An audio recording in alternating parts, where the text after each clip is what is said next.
Welcome to the Theology Mill, brought to you by Whitfenstock Publishers. I'm your host, Zach Mickle. On this podcast, we interview some of the leading authors in theology, biblical studies, philosophy, and more. Many of the folks we talk with on the show are also authors with us at Whitfenstock, where we have the honor of putting into print a broad swath of work that we hope nourishes both the academy and the church. On this episode, I interviewed Dr. William T. Cavanaugh. Dr. Cavanaugh is a prolific theologian, a professor at Depaul University in Chicago, and is known especially for his work in political theology. He is also a father of 3 sons and a husband. In this interview, Professor Cavanaugh and I talk about a whole host of subjects, including Cavanaugh's mentor Stanley Hauerwas, the recent overturning of Roe v. Wade, and the dangers of Donald Trump and the Republican Party. So with that, friends, let's jump over to the interview.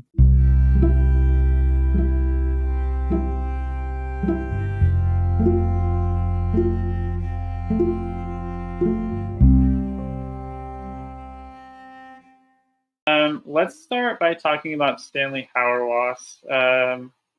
Obviously, you studied under him at Notre Dame and at Duke. But I'd love to hear from you. I mean, I have read your Stan the Man, I think is what it's titled, chapter in the Hauerwas Reader, which is one of my favorite pieces of writing about Stanley, because it's such a personalized presentation of him. Even though, his personality really shines through in his writing, but that chapter especially is really fun. I'd love to hear from you. How would you describe kind of the influence of Stanley Hauerwas on you as a person and on your work? Yeah, I owe Stanley so much.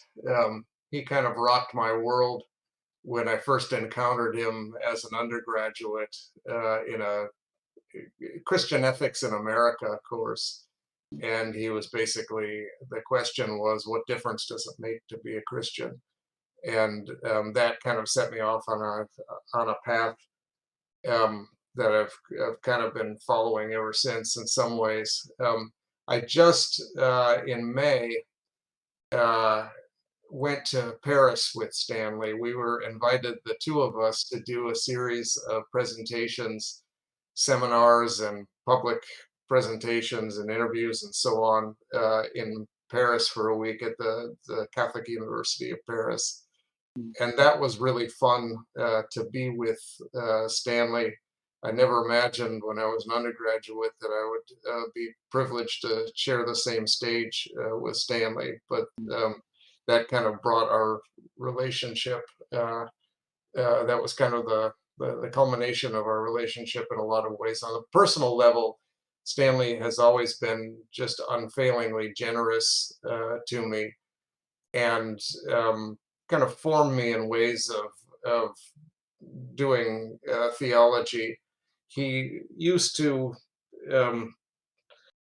talk when I was a TA for him in graduate school. He used to start out his undergraduate classes by saying, some professors tell you they want you to think for yourselves, but I don't want that. I want you to think like me. He would say, you're 18-year-old Americans, you don't have minds worth making up. And the students, of course, would gasp and be scandalized by this. But then on kind of on a more advanced level, the first essay that I ever handed in one of his seminars in the grad level, he came back and he had scrawled on the front of it, "This sounds too much like me." You know, he doesn't want people to imitate him. He really wants people to kind of develop their own way of following Jesus, I guess. And so so interesting kind of juxtaposition of those 2 kind of things. I mean, the first example, when he talks about I don't want you to think for yourselves, he's trying to make a point there that to kind of break down this autonomous idea that what we all need to do is kind of craft our own theologies and ways of thinking. and it's more a matter of kind of following the master, who is ultimately God in Jesus. Um, so on an intellectual and spiritual level, I take from Stanley his emphasis on ecclesiology, um, on the sacraments, on virtue ethics Mhm. as habituation, um, an appreciation of the Catholic tradition, which I'm a part of and he's not. Mhm. And in some ways, all of those things are related to the incarnation. That Christianity has to be enfleshed in real life, um, and so that I think is maybe one of the central themes of Stanley's theology that I've tried to take on as well. And then there's other individual themes like nonviolence and so on Mhm. that have been really influential for me. Mhm. Absolutely. Um, yeah, so you and Stanley obviously both write quite a bit in political theology. Um, so I'm curious, with kind of the current state of kind of vitriol and partisanship in our country. What's your assessment of kind of where we're at as far as political partisanship, um, especially kind of as that relates to uh, just sort of popular level discourse in America? Yeah, I think something is going on that's more than just people are not nice to each other or they're partisan and so on. It seems to me like you have to look for the roots of the current moment in the concentration of wealth and power that's been going on over the last few decades. It seems to me like starting in the 1970s, I suppose, corporations abandoned the ideas that they had responsibilities to anyone but shareholders. This is Milton Friedman's idea that the only responsibility is to make money for the shareholders. Uh, and what had the kind of social compact that had been in place since, kind of Fordism, where the idea is you treat your workers well enough that they can buy your products and you create a kind of middle class, a kind of very broad middle class. And that kind of staved off revolution from the 1930s onward. That kind of gets abandoned in the 1970s, 1980s, for this idea that people should make as much money as they can for themselves and their shareholders. And wealth and power become really concentrated from that point on. Neoliberalism is basically the idea that the state should defend capitalism from democracy. And so this kind of produces this extreme polarization in terms of wealth and power, and then that polarization, I think, just gets uh, instituted in politics. And so someone like Trump, who comes along, is kind of an empty signifier. Populism has been described as the gathering of grievances around an empty signifier. And in a lot of ways, that's Trump. So people with grievances, people who feel abandoned, kind of project their grievances onto this figure who sees them, who notices them, and promises uh, to rescue them. And so the Republican Party becomes the party of the underclasses, amazingly enough, by rallying them around bullshit like election conspiracy theories and Mhm. guns and fear of Mexicans and Mhm. this kind of cult of the strong man who will rescue you. And so you get blue collar workers in rural Alabama becoming convinced that some narcissistic billionaire from New York is their personal Lord and Savior. And so, in a lot of ways, I think the current political moment is just the fruit, the rotten fruit of this realignment of wealth and power that's been coming for the last half century. Hmm. Thank you for that. Yeah, I think we would be remiss again if we didn't bring up the recent Supreme Court decision. So I'm very interested to hear kind of how you've understood that decision, and its relationship to the church's witness in America, but also if you think anything is lacking in kind of the current debates over abortion. Maybe, if there are things you would add or subtract from the conversation, what those might be. Yeah, I published an article before the election in 2020 arguing that it's been 50 years of Republican control, almost 50 years at the time of Republican control of the Supreme Court, and they've been promising to overturn Roe versus Wade, and they never have. It's like Lucy with the football, pulling it away from Charlie Brown at the last minute. And I was wrong about that. They did overturn Roe versus Wade. And I think for the church, this, I think it's a dangerous moment. Winning through the courts is always going to be a Pyrrhic victory, because you haven't kind of created the kind of consensus around these issues that that you're looking for. And so all you have to do is convince 5 of the 9 Supreme Court justices, and that that I think is going to backfire against the church. And of course, what's even worse is winning on this issue through support of the Republican Party, and that I think is a disaster for the church, especially among young people. They see nothing but kind of lies and hypocrisy and corruption coming from Donald Trump's Republican Party, and the overturning of Roe versus Wade is not worth that. It's just going to send the issue back to the states, and you're going to end up with the same kind of polarization and lack of action for, especially for, on behalf of women who would prefer not to resort to abortion, but would prefer to have children, but don't feel like they're capable of doing that. And that, I think, is part of what's missing from the current debates over abortion, is that I think it was Holly Taylor Coolman said, one side says my body, my choice, which ironically is just like what the anti-vaxxers are saying, and the other body says your baby, your problem. You need to have your baby, but good luck with that, and we're not going to do anything to support you.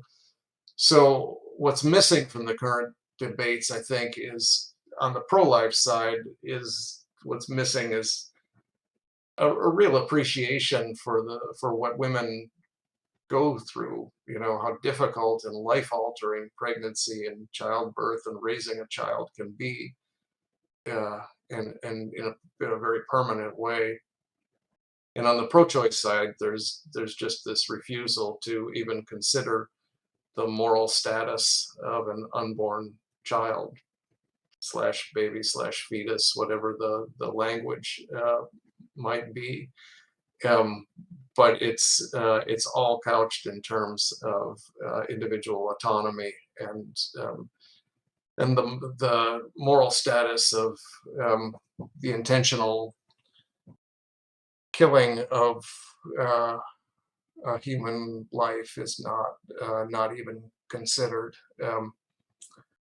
And so I think the current debate is really kind of bankrupt, and the church needs to do a better job of talking about both of those goods: the good of women's autonomy and the difficulty, it's supporting them in the difficulty of these decisions, and the good, on the other hand, of being open to life in all its forms. I'm not sure what the answer to that is, but there's a lot of polarization on this where people are just talking past each other.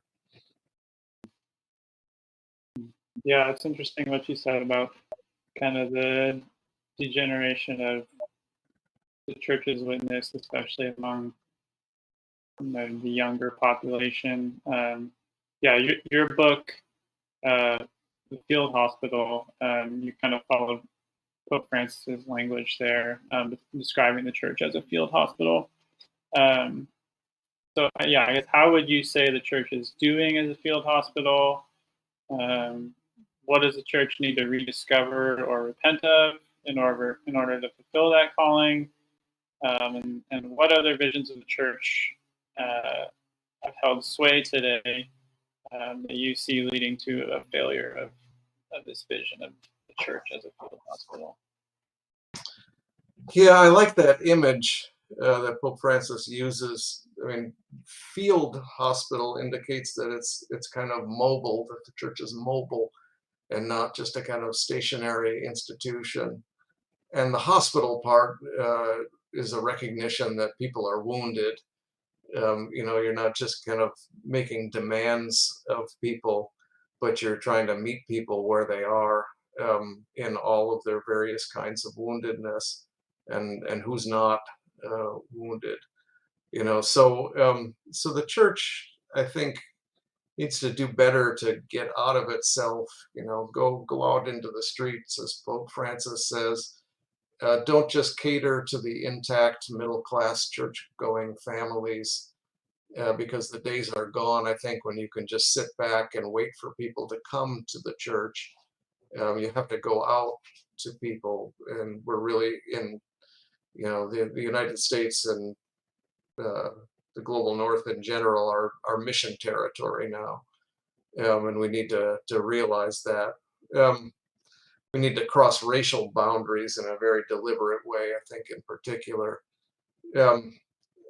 And the other visions that there are on offer out there include just kind of resentment and nostalgia. We want to return to power for the church, at least using the courts and the state to protect the church. Donald Trump, when he was running the first time, said to an audience of Christians in Iowa, "If I'm president, you'll have plenty of power. You won't need anybody else." And that kind of temptation, I think, is disastrous, and if anything, is just accelerating secularization, because people see the church as complicit with this kind of mendacity that Trump represents, and they don't want any part of it. And so this emphasis on defending religious freedom, I mean, I think in some ways that's important for the church to be free to be the church and not have too much state interference. But the impulse oftentimes behind religious freedom is just the defense of the institution with power. And I think that if you keep going down that road, there won't be anybody left in the church whose freedom needs defending.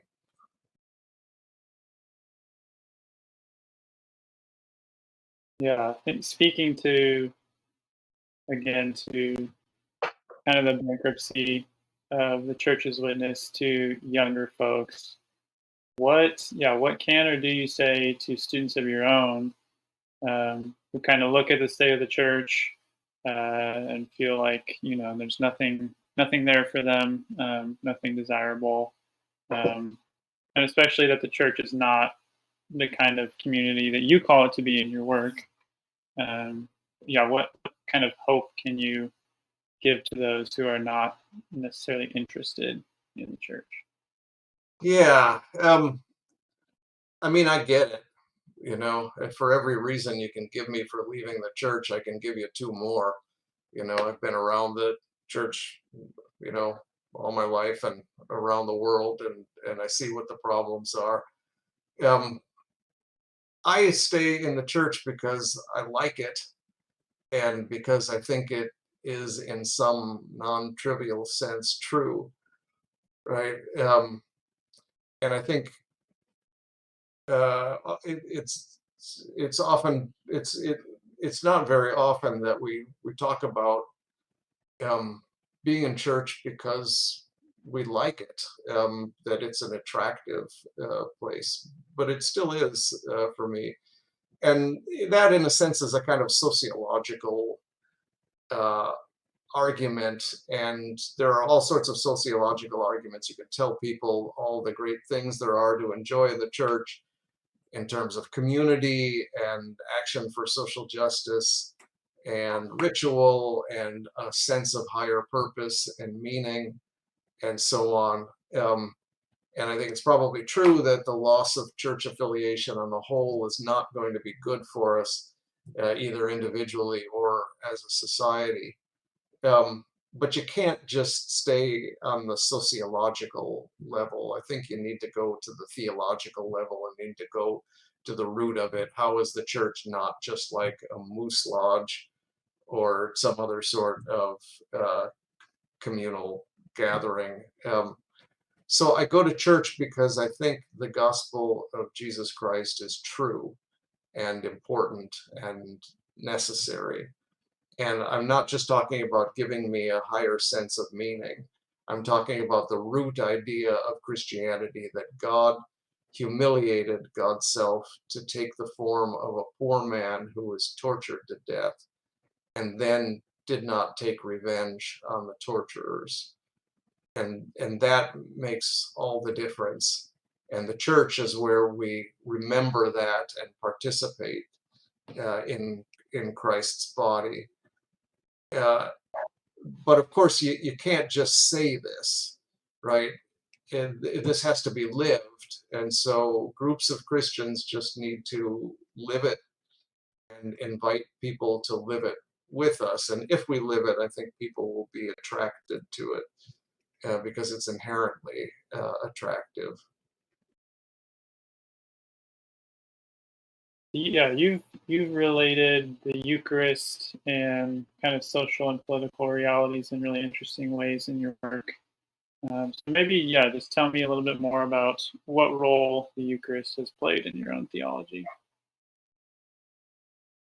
Yeah, so my first book was Torture and Eucharist, where I talk about the church's response to human rights abuses under the military regime in Chile. I lived in Chile for a couple of years in a poor neighborhood in Santiago in the last years of the military dictatorship there. And torture and Eucharist are kind of the two movements of the book. Torture, the kind of splintering atomization of the body politic, and Eucharist, the kind of gathering of the body back together. Torture has a way of making people fearful and staying away from any kind of organized action, and Eucharist kind of bringing that back together. And so talk about different kind of Eucharistic practices that made that possible. But unfortunately, today in Chile, the story is very different, and the church is kind of in a shambles. There have been all sorts of sexual abuse scandals, and the bishops there have been more interested in, defending the institution than living this vision of the Eucharist out. And so I talk about the Eucharist as being important, but there's nothing automatic about it. And I think I've been criticized for, talking about the Eucharist as if it's some kind of magical panacea, and of course it's not. As Paul says in 1 Corinthians 11, the body of Christ can kill us, right? It's if we eat and drink the body without discerning the body in the community, then Paul thinks that this is the reason why some people are dying, right? So the Eucharist is a judgment against us, as much as anything else. Yeah. Okay. Yeah, speaking of the Eucharist, I know, I think F.M. Radner, at one point in his work, kind of critiques, I think it's your book, The Myth of Religious Violence, essentially saying like that you might be kind of externalizing the blame for violence from the church onto kind of social and political movements. And I think he also critiques John Paul II there, basically saying, that JP2 was kind of putting the blame for violence. I think he's talking about in the context of Rwanda. He kind of was putting the blame on individual Christians, but not the church as such. Mm-hmm. So yeah, how might your insights on the Eucharist and resistance apply in a context where the violence of the culture seems to kind of enter into the church itself, especially in our context where we might see kind of a militant or far right turn within the church? Yeah, I've responded to Ephraim Radner. We had a session together at the AAR after his book came out, and I've published that in my book Field Hospital too. So if you're interested in that argument, you can see it in more detail there. I think he's fundamentally misread what I was trying to say. He thinks I'm trying to say it's not religion, it's really politics. But of course, the whole point that I'm trying to make in the myth of religious violence is that you can't make these kinds of separations between religion and politics. And so the point is not that the church is innocent and everybody else is to blame. The point is rather that the church has become complicit in violence precisely by aligning itself with the powers that be, especially the nation state. And so Radner thinks that the antidote to religious violence is the liberal nation state, and I warn that that's more problem than solution. That the church has precisely kind of abandoned its own commitments to the cessation of violence, and instead has learned that killing for Jesus is bad, but killing for the nation state is okie dokie. That it's in very bad taste to even proselytize on behalf of Jesus, but we think nothing of slaughtering other people on behalf of the flag and so on. So I think that's, and I think Radner kind of agreed with me that was a misreading of the argument. So what is the insights of Eucharist and resistance where the violence has been taken into the church? I mean, that's where we need to do penance, right? We need to do penance for the ways that people actually do kill. It may have been true that Christians at one time did in fact kill for doctrinal matters, although I think it's considerably more complicated than that. But what we kill for now, here and now, is not that. Christians kill for the state, and we need to do penance for that, and try to extricate ourselves from that kind of war making. Yeah, so in Torture and Eucharist, I mean, from the beginning in your work, you're kind of looking to global social and political realities in your theology. So I'm curious, kind of why that global turn in your work, why you've decided to feature these social and ecclesial realities, along with some, non-Western theologies. That's kind of a central feature in a lot of your work, and maybe what you've learned throughout your career in terms of kind of the global aspects of your work. Yeah, so I mean, as you said, my first book is on the church in Chile, and so I don't think there's really been a kind of global turn more recently in my work. I think that concern has been there since the beginning. I went to Chile looking for the church that Hauerwas was talking about, and in some ways found it. And so what I found in the church in Latin America, especially in those years, was kind of incarnating the gospel from the starting point of the marginalized, and that's been an important theme in my work, I think, all along. In 2013, I became the director of the Center for World Catholicism and Intercultural Theology at Depaul, and so that's when the concentration of at least from that's when I became an administrator of this center. I came to DePaul as a fellow of the center, and so my work was considered to be work that was within this ambit of the Church in the Global South. But then when I became director of the center, it has made me kind of think more broadly and has made me create more ties with Christians, especially Catholics, around the globe, so Africa and Asia, as well as Latin America.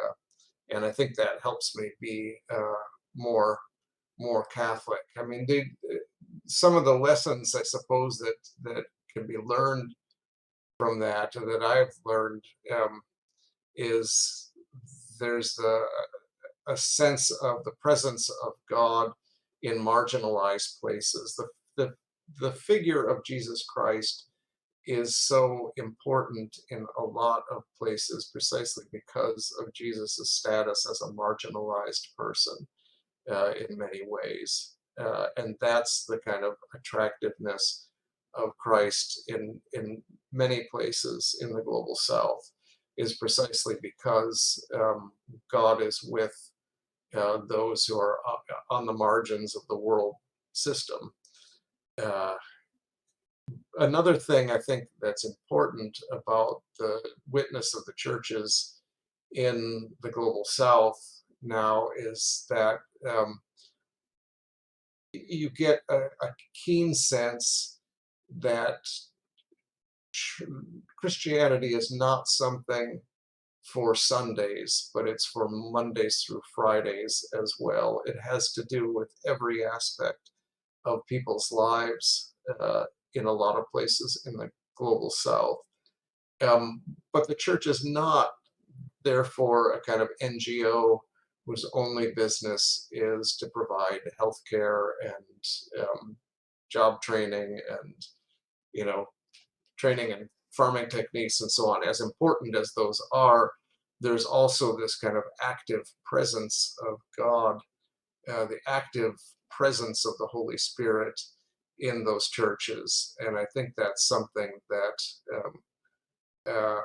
we can take inspiration from. And in a lot of ways, political theology is a dangerous field because it always faces the temptation to reduce theology to politics, right? And that can be part of the internal secularization of Christianity in the West, where we think that the only way we can survive is to be relevant and to talk about social justice issues and so on. And obviously, I think those issues are hugely important, but the way that we do them, the way that we talk about them, needs to be theological and have a sense of that active presence of God in the world, because if God doesn't solve the problems, they're not going to get solved. And that's, I think, something you can see in the churches in the global south. Hmm. Yeah, that reminds me of Stanley Hauerwas' distinction between kind of phrasing it as political theology versus theological politics. I like that. Hmm. As far as ecumenism, because you've written on ecumenism, what would you say are maybe some of the key differences between ecumenism in its Western form and ecumenism on kind of the global South stage? Yeah, I edited that volume on ecumenism for the series that we have with Cascade, and I think it's a good volume. It came out of a conference that we did where we brought people from all over the world to deal with these issues, and that was a conference in 2017 on the 500th anniversary of the Reformation. Because so much of what was going on to commemorate the Reformation had to do with Europe and the U.S. And so I think it was an interesting project to kind of see what the state of ecumenism beyond the West is. One of the differences between the West and elsewhere is that in the West you kind of find that the competition amongst denominations has waned somewhat as the church shrinks. We now realize that as Christians we have a lot more in common in a secularized society, that we kind of need each other more in the face of a increasingly secularized societies. And so the doctrinal differences tend to fade, and people make different kinds of alliances. In the U.S., oftentimes you'll find evangelicals and Catholics working together on certain issues, whereas a few decades before, you'd find some evangelicals would have considered Catholics to be unsaved, and vice versa. And the church is not shrinking in places like Africa and Asia, and so the dynamics there are different. Oftentimes, you still do have this kind of competition for converts amongst different denominations, and so on.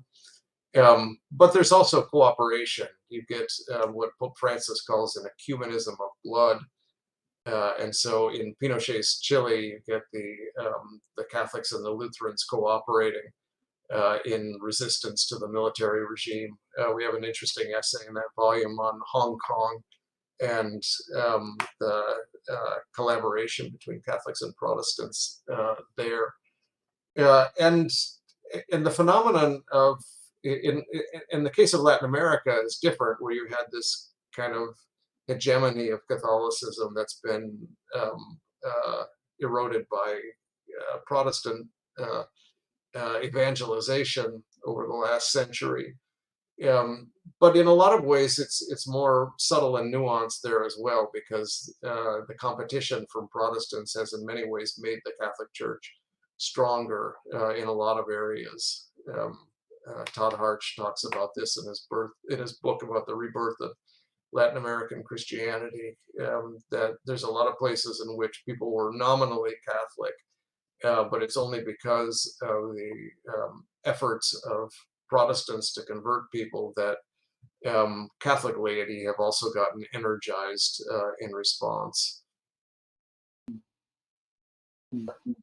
Yeah, speaking of kind of ecumenical cooperation, I guess, what would you say? Because I know Eastern Orthodox and Catholics and many evangelicals have really started to cooperate on ecological issues.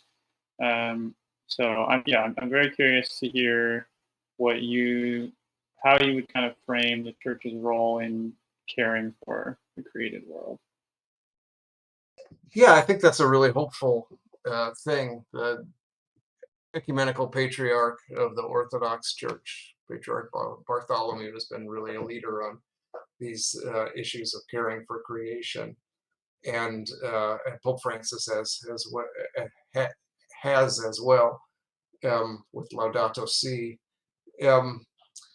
I think it's important when the church looks at these issues that the church has something interesting to say that's not just the same thing that everybody else is saying. And I think a lot of what the church can contribute is seeing the ecological crisis at root as a theological crisis. It's a crisis about the way we think about God and God's relation to us and to the world.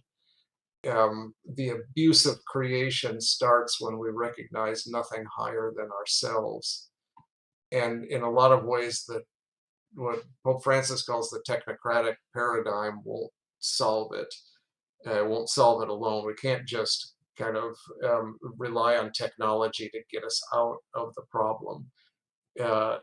We need a new kind of humility, really, a humility before God and before our fellow creatures, and a recognition that we're all interdependent and that we're all dependent, right, ultimately on God and on the creation that God has made. And this kind of runs contrary to this attitude that, well,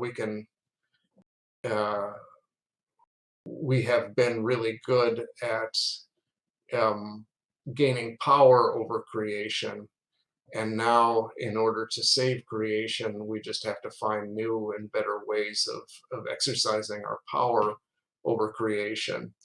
And I think that's just going to exacerbate the problem. So what we need is a kind of turning back and a humility that allows us to relinquish certain kinds of power or certain kinds of attempts at power and recognize our own interdependence. And that, of course, has not just ecological, but social ramifications as well. Pope Francis talks about, and several of the popes have talked about, a kind of social mortgage on property, the idea that property is not just ours to do whatever we want with it, but that the earth belongs ultimately to God, and we need to recognize that it belongs to all of us together communally, and make decisions on what we do with our property on the basis of what's going to be good for everybody, the common good. Yeah, your answer makes me think of John Vizoulas. He talks a lot about kind of the Christian approach to creation being done Eucharistically. Our role as humans in caring for creation is to offer the created world, right, in the Mass, offer the created world upward to the Lord. But yeah, speaking of Pope Francis, what would you say have been kind of the biggest effects of his pontificate, and I guess how would you compare it also to his predecessors, especially Benedict XVI and Pope John Paul II? Yeah, I think it's possible to exaggerate the difference in theology between Benedict XVI and John Paul II on the one hand and Francis on the other hand. But there certainly is a different style that I think can be characterized as kind of clarity versus charity. For Benedict XVI and John Paul II, I think there was this idea that we're living in a dictatorship of relativism, where truth is just whatever you happen to think it is. And so the church's most urgent task is to be clear on what it stands for, and what's doctrinally true and what's not. Whereas the approach of Pope Francis, I think, emphasizes charity over clarity. That in order to get people to even consider what the church has to say on any particular issue, you've got to meet them where they are and accompany them pastorally. So it's not a doctrinal approach; it's a kind of pastoral approach.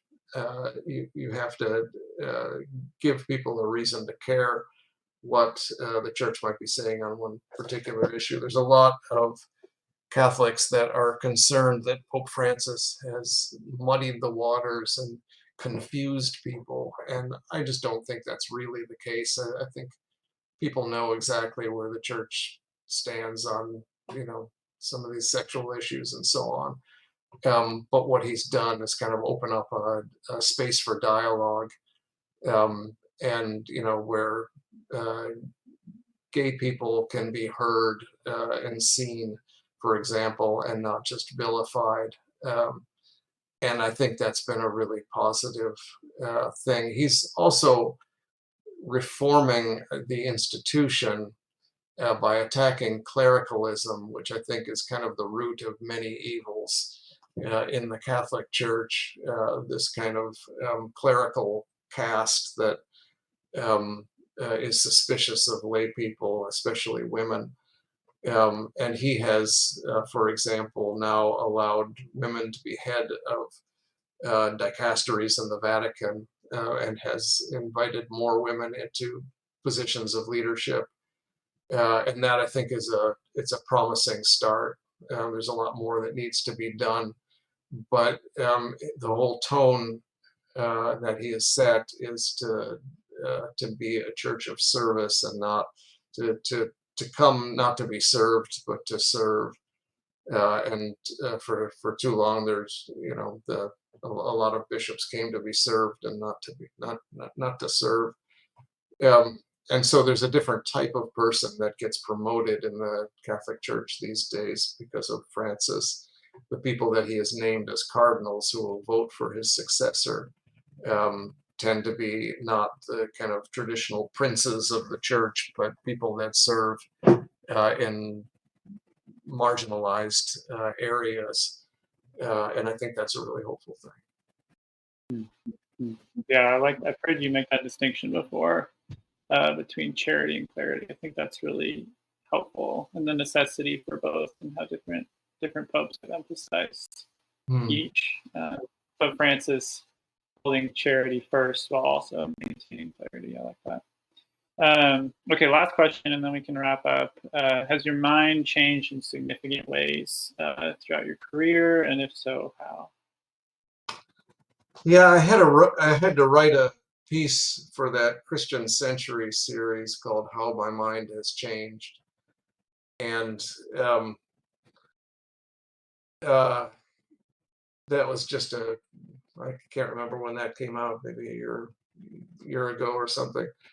And I talk about how one of the things that attracted me to Hauerwas's theology in the first place was finding a distinct identity as a Catholic in an atmosphere growing up in the suburbs where kind of all identities had just sort of melted into kind of standard American kind of melting pot blandness, and so kind of finding as an identity, a kind of undigestible identity as a Catholic, I think was really important to me at one stage in my life. But I think I finally realized that I've had too much church and not enough God. And the church is, it's shrinking largely by its own fault in the U.S. It's growing elsewhere, but elsewhere it's going to get, there's going to be scandals and so on there. So although I still think ecclesiology is a really important part of theology and what we do, but I think one of the ways my mind has changed is just to see that that we need to give up any kind of temporal hopes for the church and just leave it in God's hands. That God is still God, even if the church is falling apart. Love that. Okay, yeah, let's wrap up there. Yeah, I just want to say thanks again for taking the time out of your day for this.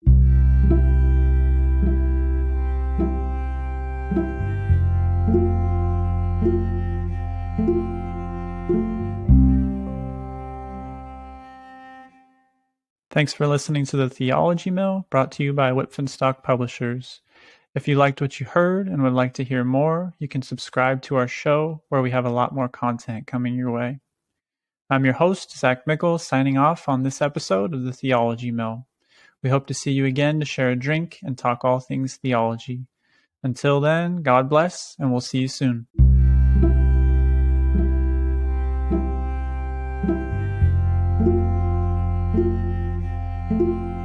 Thank you.